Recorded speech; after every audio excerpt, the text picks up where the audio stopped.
Bismillahirrahmanirrahim. Alhamdulillahirabbil alamin wassalatu wassalamu ala asyrafil anbiya'i wal mursalin wa ala alihi wa sahbihi ajma'in amma ba'. Alhamdulillah bertemu kembali kita di dalam kelas Pendidikan Islam tahun 5. Baiklah, pada kali ini Ustaz akan mengajar berkenaan dengan tajuk Hijrah Membawa Rahmat. Sebelum itu, mari kita lihat dulu objektif pembelajaran yang kita nak capai pada hari ini. Yang pertama, murid dapat menerangkan pengertian hijrah dengan betul. Dan yang kedua, murid dapat menerangkan 3 antara sebab yang mendorong hijrah ke Madinah dengan betul. Baiklah, apakah yang dimaksudkan dengan hijrah?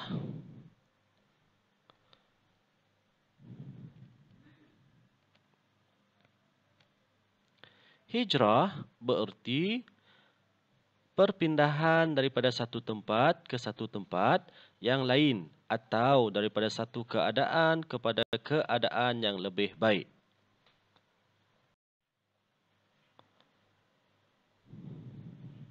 Mari kita lihat apakah faktor berlakunya hijrah. Faktor utama berlakunya hijrah kerana Allah Subhanahu wa taala telah memerintahkan Nabi Muhammad sallallahu alaihi wasallam supaya berhijrah. Hijrah bermaksud perpindahan Nabi Muhammad sallallahu alaihi wasallam dan umat Islam dari Mekah ke Madinah. Apakah hikmah di sebalik peristiwa hijrah ini? Mari kita teroakainya. Hikmah di sebalik hijrah ini, yang pertama, agama Islam semakin berkembang di bumi Mekah.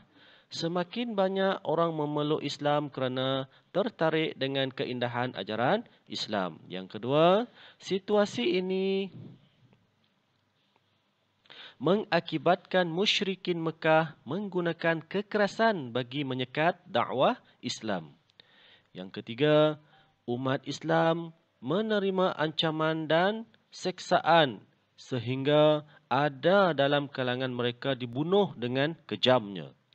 Mereka juga dipulaukan serta menerima cacian, penghinaan dan dilemparkan fitnah. Seterusnya, kehidupan ketika itu sangat perit sehingga Allah Subhanahu wa taala memberikan kebenaran kepada umat Islam berhijrah ke Madinah. Seterusnya, pelawaan penduduk Madinah juga menjadi satu daripada faktor Nabi Muhammad sallallahu alaihi wasallam memilih Madinah sebagai tempat hijrah. Seterusnya, para sahabat berhijrah ke Madinah secara berperingkat dan secara rahsia agar tidak diketahui oleh musyrikin Mekah.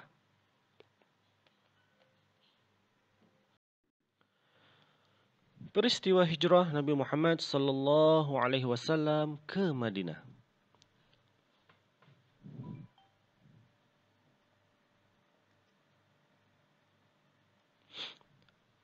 Nabi Muhammad sallallahu alaihi wasallam berhijrah setelah mendapat perintah Allah Subhanahu wa taala melalui malaikat Jibril. Baginda pergi menemui Abu Bakar radhiyallahu anhu. Perancangan rapi serta tersusun diatur bersama-sama. Mari kita lihat individu yang terlibat, tugasan dan tujuan yang telah dirancangkan. Individu yang terlibat ialah Abdullah bin Uraiqid, seorang musyrikin. Tugasnya diupah menjadi penunjuk jalan. Jalan yang dipilih untuk ke Madinah ialah jalan yang jauh dan mencabar, yang jarang dilalui kebanyakan orang ramai. Ini adalah bertujuan untuk mengaburi pihak musuh dan mengelak daripada dijejaki mereka.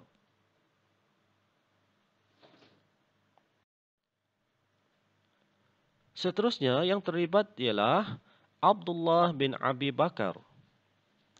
ditugaskan memberikan maklumat berkaitan dengan pergerakan musuh kepada Nabi Muhammad sallallahu alaihi wasallam ketika baginda di Gua Thur.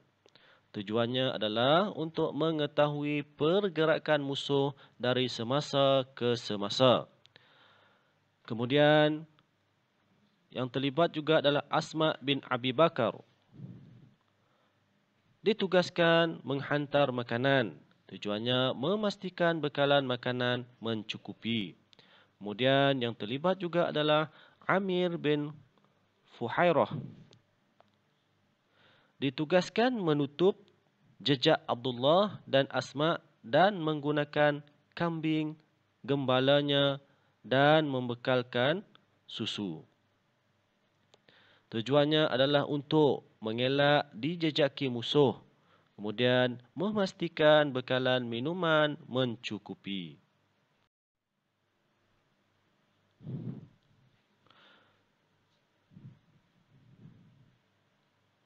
Mari kita lihat yang seterusnya. Nabi Muhammad sallallahu alaihi wasallam meminta Ali bin Abi Talib radhiyallahu anhu tidur di katil baginda dan menggunakan burdah baginda. Tujuannya untuk mengelirukan musuh yang hendak membunuh baginda.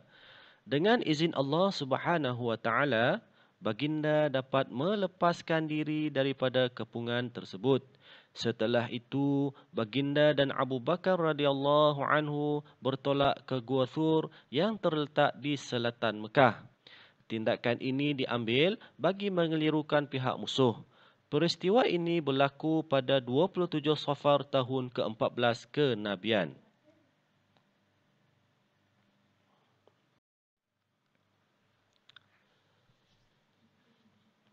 Kaum musyrikin terus mencari Nabi Muhammad sallallahu alaihi wasallam di Mekah dan di luar kota Mekah. Hadiah lumayan ditawarkan jika berjaya menangkap baginda. Hadiahnya adalah sesiapa yang berjaya menangkap Muhammad akan dihadiahkan 100 ekor unta. Itulah antara tawaran-tawaran musyrikin untuk menangkap baginda sallallahu alaihi wasallam. Seterusnya, Nabi Muhammad sallallahu alaihi wasallam dan Abu Bakar radhiyallahu an meneruskan perjalanan ke Madinah. Setelah 3 malam bersembunyi di Gua Thur.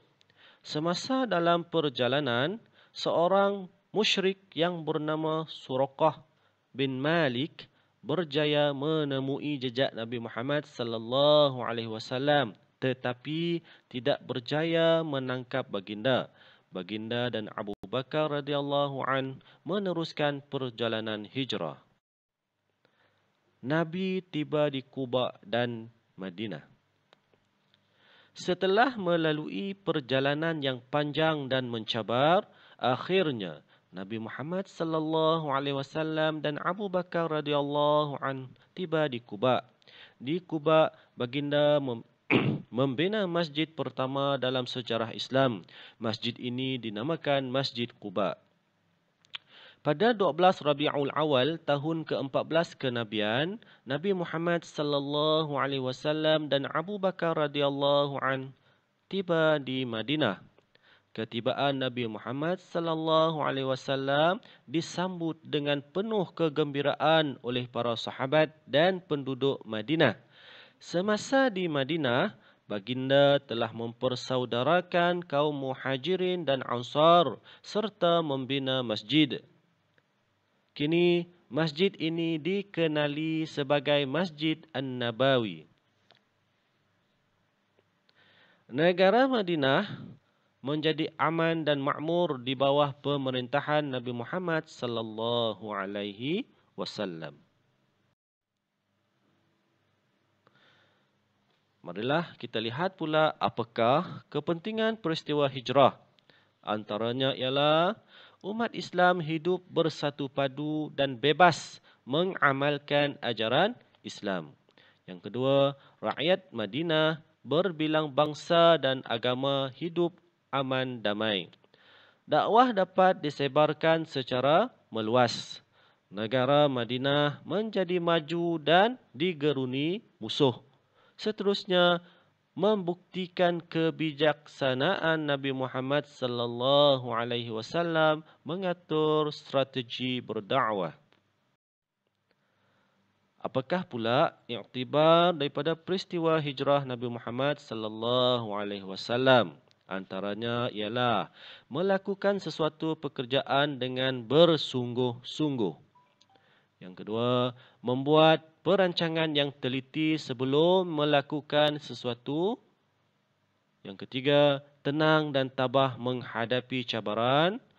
Yang keempat, menjadi sahabat yang hormat menghormati dalam dan saling membantu. Yang kelima, sanggup berkorban masa dan tenaga demi mencapai keredaan Allah Subhanahu wa taala. Dan yang keenam, berusaha